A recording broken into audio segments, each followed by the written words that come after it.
In medieval England, there was a very popular king.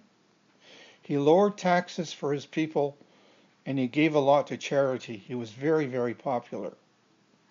But he was also very much a military man and really enjoyed visiting his troops. At this particular time, the country of England was at war against Ireland. One day he was visiting his troops on the west coast of England when he noticed a commotion in a field. He went over to investigate. "What's going on here?" he inquired. The captain of the guard said, "Your Majesty, there was a fight here between this Irishman and one of your men, and we came just in time to break it up." The king dismounted and went over to his man, who clearly had been beaten up in this fight. He was bloodied. He said to the doctor who was attending him, "How is he?"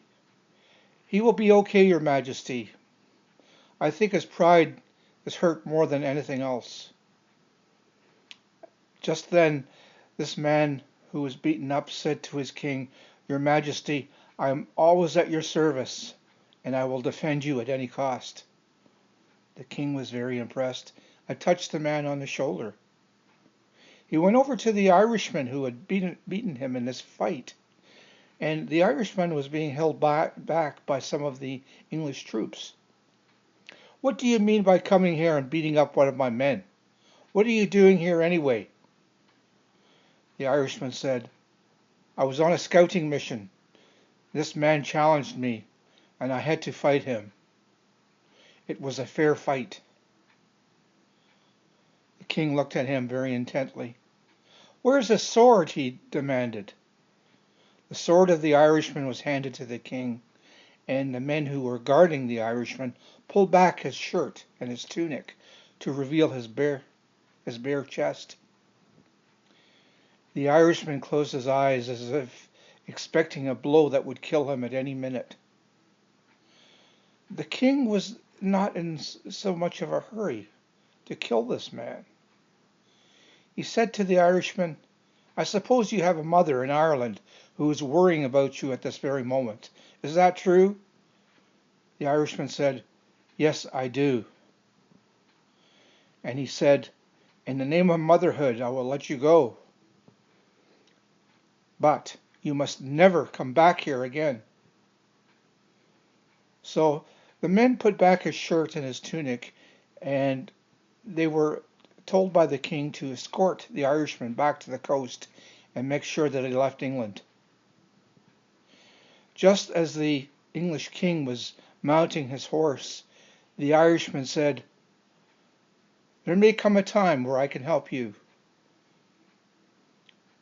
And the English king laughed in derision. "Help me," he said. "I doubt it." 15 years later, the English had invaded Ireland, and the king was on Irish soil with some of his men. They were captured and held in a castle in Ireland. They all expected to be killed. Just then the door opened to the dungeon, and a man entered,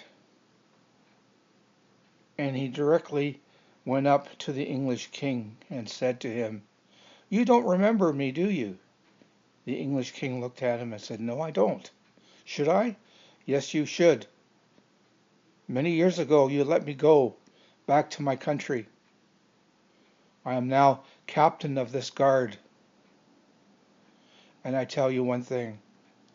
If it was not for that kind gesture on your part, I would kill you all now. But I tell you this, you and your men must leave for England and never come back to Ireland."